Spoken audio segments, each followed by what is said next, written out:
like all legislation, Prop 47 was not perfect and has had significant unintended consequences.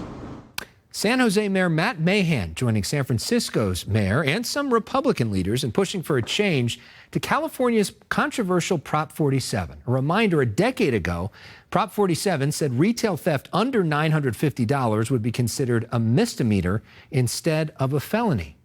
Joining us now from San Jose is Mayor Matt Mahan. Welcome to The Issue Is for the first time.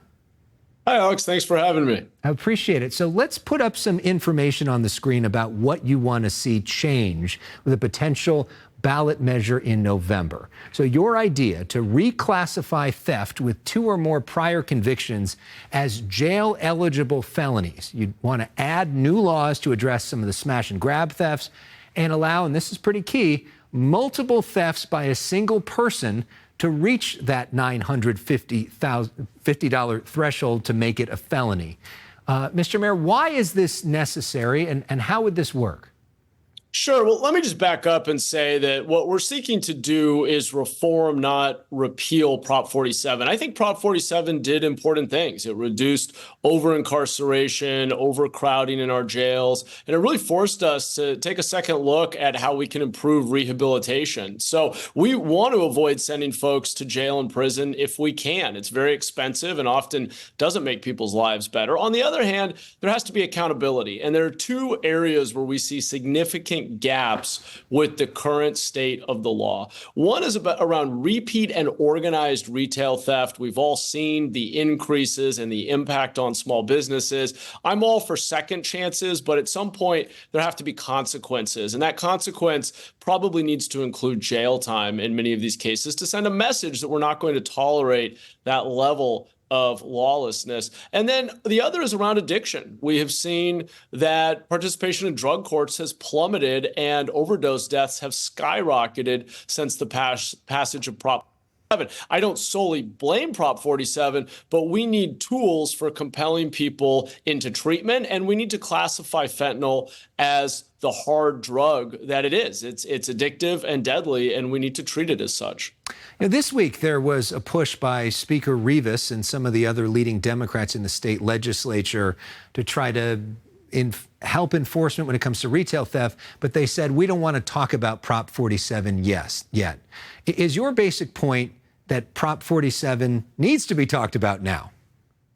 I think it does because it was passed by the voters. And while the legislature has taken up some of these issues, generally has failed to pass any relevant changes in recent years, the heart of the matter has to do with whether or not we can escalate the penalties and do things like aggregate theft so that they hit that $950 threshold or classify fentanyl as a hard drug. I mean, these are things that need to go back to the voters, unfortunately, because of how sweeping the reforms were that we passed back in 2014. And again, I don't want to repeal it. I just think we need to do targeted reforms that address these very significant gaps around organized retail theft and the lack of accountability for engaging in treatment when someone is clearly severely addicted to a hard drug like fentanyl. So you'd like to see a ballot measure in November.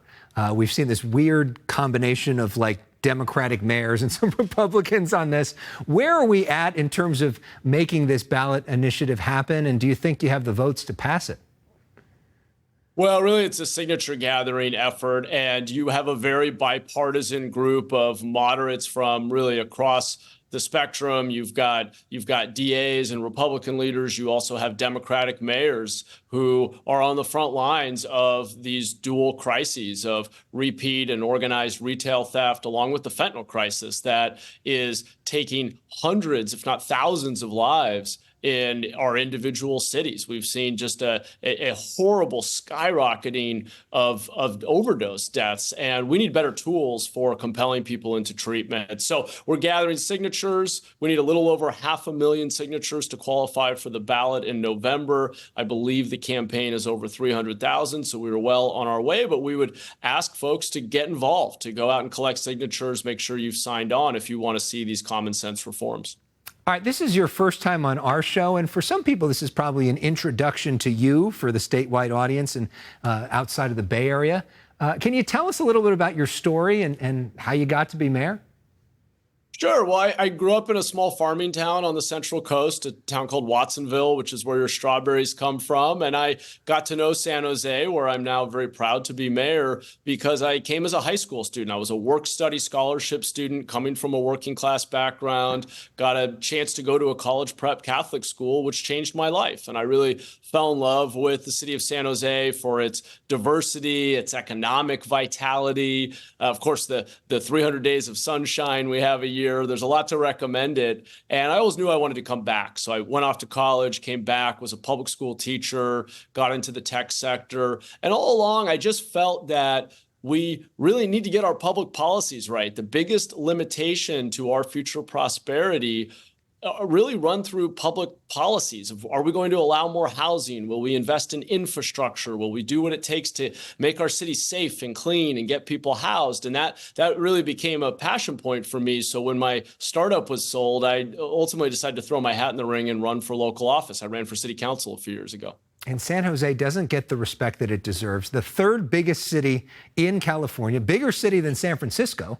Right. And so San Jose needs to be paid attention to more, which is why we're glad to be talking to you.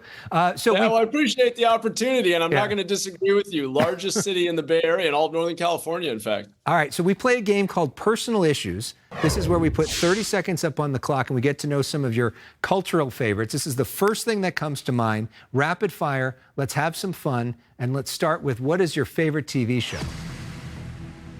Oh, boy. Well, I was really into Game of Thrones, I got to admit. So we're a little past that now, but that was a good one. The ending was terrible, though. Favorite book? Yeah, I agree with you. Favorite book? For Whom the Bell Tolls, Hemingway. What's your favorite sports team? San Francisco Giants. What's your favorite song? Oh, boy. You know, I grew up listening to Tupac and California Love, so I'll go with that. All right. Well, up next, we've got Areva Martin, but we go to break with your favorite song because we had an idea that might be it. So your chance to dance. Hit it, Tupac.